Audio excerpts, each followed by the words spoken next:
pag-iimbita ng House of Representatives dito po sa mga social media user to fake news probe, mga kababayan. Kung titingnan nyo, sabi dito, House invite social media user to fake news probe. Ibig sabihin, eto pong kamera ay magpapatawag ng mga social media influencer, mga kababayan, na di umano may kinalaman or nagpapakalat ng fake news. Pero para maging fair tayo, mga kababayan, hindi po lahat ng ipinapatawag dito ay gumagawa ng fake news at hindi po lahat ng iniimbitahan dito po sa kamera, mga kababayan, nagpapakalat po ng fake news. Kumbaga, mga kababayan, para maging fair lang yung usapin dyan sa kamera, yung mga social media influencer na di umano may karanasan dito po sa paghawak ng mga social media at paglalathala at pagbibigay ng balita sa publiko, gustong marinig yung panig, mga kababayan, ng kamera, kaya binibigyan ng pagkakataon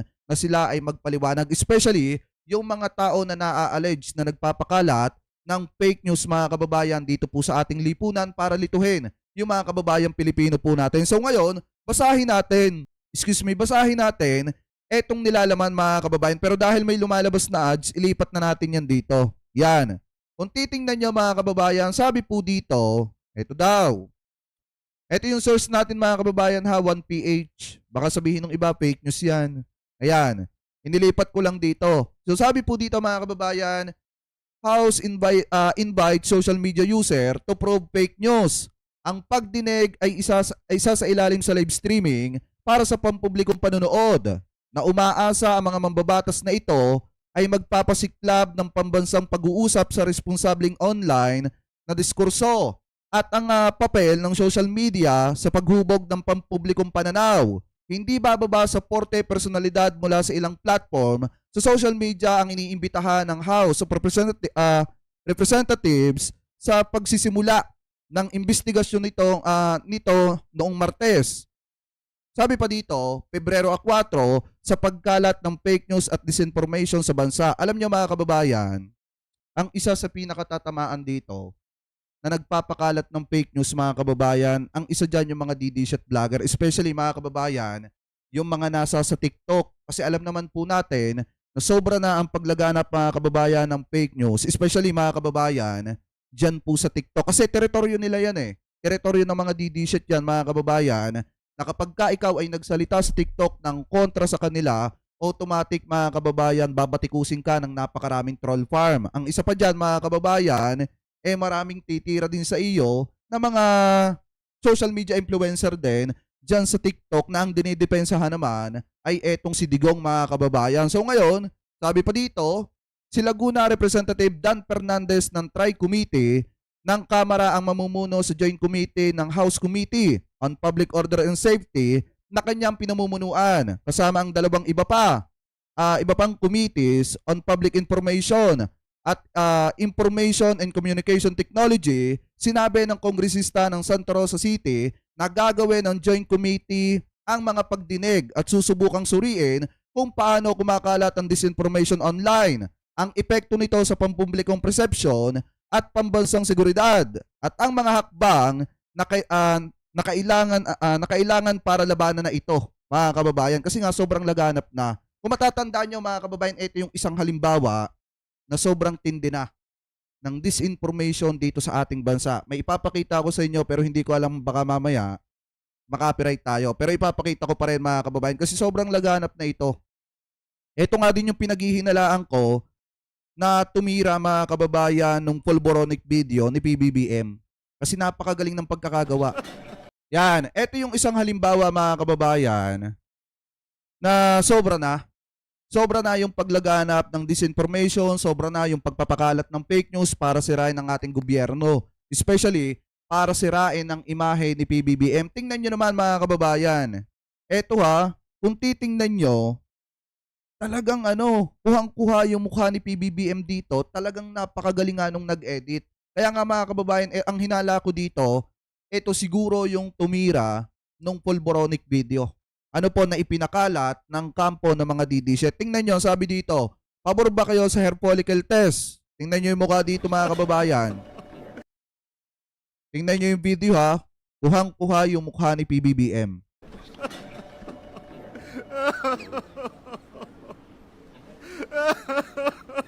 Diba?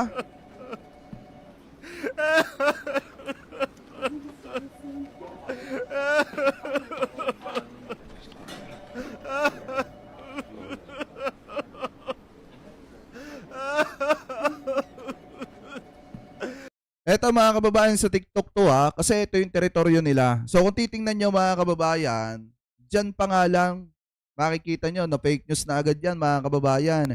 Kasi ginawa nila, inedit nila yung mukha ng Pangulo, pinapalabas nila mga kababayan na kasi parang nasa mental hospital ito eh. Pinapalabas nila na parang nasa mental hospital at ginugupitan, kinukuhanan ng buhok at sinusuri yung buhok. Mga kababayan, yan yung isang patunay na dapat talaga matuldukan na yung disinformation na kumakalat dito sa ating bansa at dapat masampulan yung mga vlogger mga kababayan na nagpapakalat ng mga maling balita para sirain ang ating gobyerno at para sirain mga kababayan ang imahe ng ating Pangulo, ng ating Presidente. Ano po? So ngayon, mga kababayan, kung titingnan nyo, balik tayo dito. Yan. So sabi po dito ay pagpatuloy pa natin. Ito daw. Ang sambayan ng Pilipino ay nararapat sa katotohanan. Kaya naman, kailangan natin silang protektahan mula sa mga maling impormasyon na nilalayong iligaw ang mga tao at hatiin din sila. Dapat itigil na ang fake news dahil nagdudulot lang ito ng polarization sa atin, ani ni Fernandez. Ang mga personalidad na inaasahang dadalo sa Martes ay kinabibilangan ng mga kinatawan mula sa Google, Meta, Facebook at ByteDance or etong TikTok. Gayon din ang mga opisyal mula sa National Bureau of Investigation, NBI, Philippine National Police, PNP, at Department of Justice, DOJ, mga kababayan. Sabi pa dito, ito daw, inaasahan ng mga mambabata sa mga opisyal ng NBI at PNP kasama mga taga-usig ng DOJ na talakayin at tuklasin ng mga hamon sa regulasyon at mga mekanismo ng pagpapatupad laban sa online disinformation na bumabaha sa social media site. Sinabi ni Fernandez na ang pagtatanong ay naglalayong tukuyin ng mga kahinaan sa mga umiiral na batas at patakaran na mamamahala sa mga digital platform at magmumungkahi ng mga solusyon upang matiyak na ang publiko ay may access sa tumpak at maaasahang impormasyon. Alam nyo kasi mga kababayan, ang mahirap kasi dyan, ang mahirap kasi dyan mga kababayan ganito, ang katuwiran kasi nung iba, especially nung mga DDZ supporter mga kababayan, may freedom of speech naman daw. Hindi naman daw kasi sila makukulong, hindi naman daw din sila makakasuhan kasi nga may freedom of speech kahit murahin nila yung mga nasa sa gobyerno, walang problema. Kasi nga mga kababayan, may freedom of speech daw mga kababayan na malaya daw sila makapagpahayag ng kanilang mga saloobin. Ano po, so sabi pa dito, basahin pa natin. Yan. Idinagdag niya na hindi kinukonsinte or hindi kukonsintihin ng Kamara ang mga sadyang maling impormasyon na kampanya na nagsasamantala sa mga digital platform para sa pampolitika o pampinansyal na pakinabang. Hindi tayo papayag na gagamitin nila ang mga social media para lokohin ang ating mga tao. Oras na para maglagay tayo ng mas maraming ngipin sa kampanyang ito laban sa fake news at disinformation. Inaasahang tuklasin ng mga miyembro ng Kamara mga hakbang na magpapalakas sa pananagutan sa platform, magpapataw ng parusa para sa mga mauulit na nagkasala at pagpapabuti ng mga programa sa digital literacy upang matulungan ang mga Pilipino na kritikal na suriin ng online na nilalaman. Mga kababayan, so yan po yung adikain at hangarin ng Kamara kung bakit ipapatawag yung mga social media influencer, yung mga vlogger. So hindi ko alam kung sino yung mga ipapatawag mga kababayan, pero may listahan dito ng mga pangalan na imbitado. At I'm glad mga kababayan kasi wala yung pangalan natin dyan. Kasi ang pag-uusapan kasi dyan fake news mga kababayan at hindi na pabilang yung pangalan natin dyan. Ibig sabihin, hindi tayo nagpapakalat ng fake news at etong channel natin healthy pa naman mga kababayan sa mga mahalagang usapin. Kasi nga, lahat ng sinasabi natin dito Lahat ng ginagawa natin dito, kailangan may basihan at kailangan may mga backup evidence at saka source. Hindi yung pwedeng salita lang. Kasi nga, pwede tayong mabalikan dyan, pwede tayong tawaging fake news dyan mga kababayan. Ano po sasabi pa dito? Basahin pa natin. Ito daw. Yan. Ang pagdinig ay isa sa ilalim sa live streaming para sa pampublikong panunood na umaasa mga mambabatas na ito ay magpapasiklab ng pambansang pag-uusap sa responsableng online na diskurso at ang papel ng social media sa paghubog ng pampublikong pananaw. Ang 40 na iniimbitahang resource person ay kilala sa kanilang impluensya sa social media platform kung saan sila ay nakikibahagi sa political diskurso, news analysis at online commentary. Ito daw yung mga pangalan mga kababayan na ipapatawag. Sasabihin ko sa inyo yung mga kilala ko dito. The list includes political columnist Maluti Kia. Alam niyo naman si Maluti Kia mga kababayan, yun yung nagtatanggol kay Sara Duterte, yung medyo mataba mga kababayan. Hindi ko alam kung abogado siya, pero siya yung nagtatanggol kay Duterte, kay Sara Duterte. Noong nagbanta si Sara Duterte sa buhay ng presidente at saka ng House Speaker at saka ng First Lady. Ito si Jose Yumang Sonza. Ito yung siguro mga kababayan si Jay Sonza. Ano po, dito pa si Crisette, Laureta Chu, Mark Anthony Lopez, Alan Rogando Sasot, ito si Sasot mga kababayan, MJ Kimbao, Reyes, Vivian Zapata Rodriguez, Ethel Pineda, Lorraine Marie Badoy Partosa, si Badoy, Jeffrey Elmedra Celis, ito si Ka Eric mga kababayan, Ka Eric Celis, Lord Byron Cristobal, si Banat Bay, Alex Distor, Teo Moreno, ayan, Alex Distor pala yung pangalan nun mga kababayan, nitong si Teo Moreno, Aaron Peña or aka Old School Pinoy. Ito nakasama natin to dati. Matagal nating nakasama to mga kababayan. Hindi ko alam na nandito to pala yung pangalan niya. Kasi nakasama ko to nung matagal. Buhat nga mga kababayan ng mga naging didisit sila. Yan, ganyan ah. Diba? So sabi pa dito, si Glenn Chung daw, kasama din. Si Manuel Mata Jr. aka Kolokoy. Kokolokoy. Elizabeth Joey Cruz or etong si Joey De Bever. Alam ko kilala nyo yan. Si Edwin Contreras, mga kababayan, Carlo Ganak. Hindi ko makakilala to. Si Edwin Contreras, si Maharlika. Ano po, Jonathan Morales, kasama din. Cyrus Preglo, Optics Politics, yung kanyang pangalan sa YouTube. Maricar Serrano, Ernesto Abines Jr. Ito yung nagpakalat nung about sa GAA. At dun mga kababayan sa ano. Kaya nagsalita mga kababayan ang DBM. Kung matatandaan nyo, diba naglabas ng pahayag ang DBM kasi nga nag-viral etong pinapakalat ni Ernesto Abines about sa mga blank-blank mga kababayan. Ano po dun sa sinasabi nilang GAA na blank-blank daw nakalaunan naging bycam report. So sabi pa dito, si Trixie Cruz Angeles, abogado to mga kababayan at saka si Glenn Chong kasama din sa ipapatawag.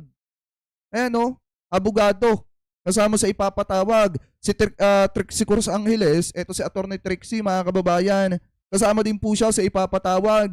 Ano po sasabi pa dito? Mga abogado pa man din ito, mga kasama. Oh. Si Cathy Binag, kasama din. Si Cathy Binag, mga kababayan, kasama din. Etong si Julius Milanosi, eto pala mga kababayan yung pangalan ni Maui Spencer. Yung nagpunta ng Singapore. Diba? Etong si Maui Spencer, eto yung nasa Singapore ngayon eh. Siguro mga kababayan yun yung ginawa nila, pumunta sila ng Singapore. Etong si Maui Spencer, kasama po ito sa ipapatawag pero hindi siya makakapunta siguro kasi nga mga kababayan, nasa Singapore po siya ngayon. Nagsiselebrate ng kanyang birthday daw, di umano, mga kababayan. Eto si Darwin Salceda, aka Boss Dada TV, kasama din. Si Boss Dada mga kababayan, dapat talagang mag-isa siya dito. Kasi unang-una, siya mga kababayan, siya yung nagmumura. Siya yung nagmumura kay General Torre nung panahon na hinuhuli etong si Kibulok mga kababayan. Kaya nga dapat kasama sila dito. Kasama siya dito. Dapat nga madikdik siya dito kasi Ang tapang-tapang ng bibig niya, mga kababayan. Habang minumura nila dati si General Torre. 'Di ba? Nagpi-PI pa nga sila. Kaya nga dapat pumunta sila dito para magisa sila.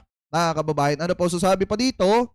Elmer Hugalbot, aka EB Hugalbot, Kati Binag, MJ Mondihar, Zuzan Batalia, aka I am Shanwin, Joey Smith Medina, aka Political Witch Boy, Jeffrey Cruz, o ang pangalan sa YouTube channel, JCCO, mga kababayan, or JJ Cruz, Alvin Montero, Kester Ramon, Jan Balibalos, Tan, Mr. El Talker, o kasama din dito yung yung parang bakla sa TikTok, mga kababayan, na puro paninira sa gobyerno ang sinasabi, etong si Mr. Real Talker.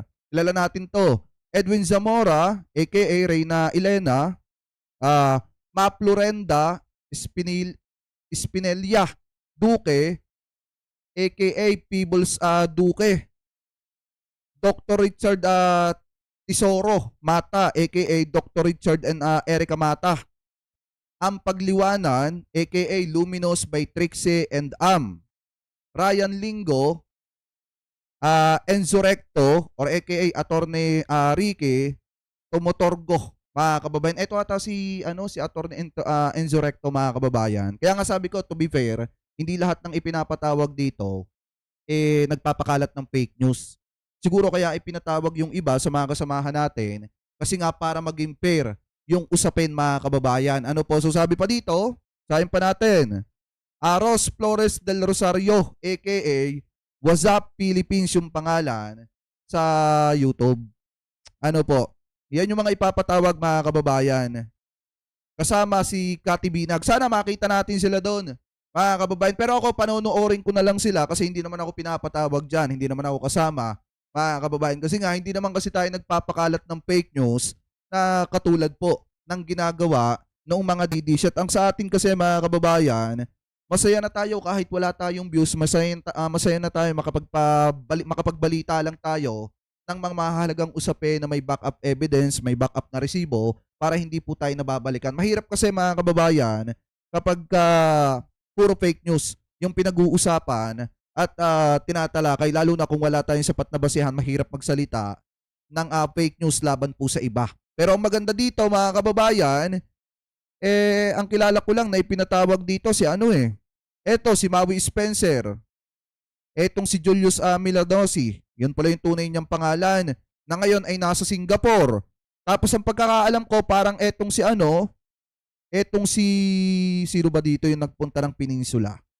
Pakitama na lamang po ko Etong si Old School Pinoy. Mga kababayan, pagkakaalam ko parang nagpunta ata to ng Peninsula. Or parang nagbakasyon ata to, mga kababayan. Ano po, so sana maging aral ito sa ibang mga vlogger na bawas-bawasan po natin ang pagpapakalat ng fake news at paninira sa ibang tao, lalo na kung wala tayong sapat na basihan at wala tayong pinagkukunan ng sapat ng impormasyon para murahin or siraan yung isang tao, mga kababayan, or isang individual. Kasi mahirap po kasi, mga kababayan, namumurahin natin yung tao, sisiraan natin nang wala namang tayong sapat na basihan.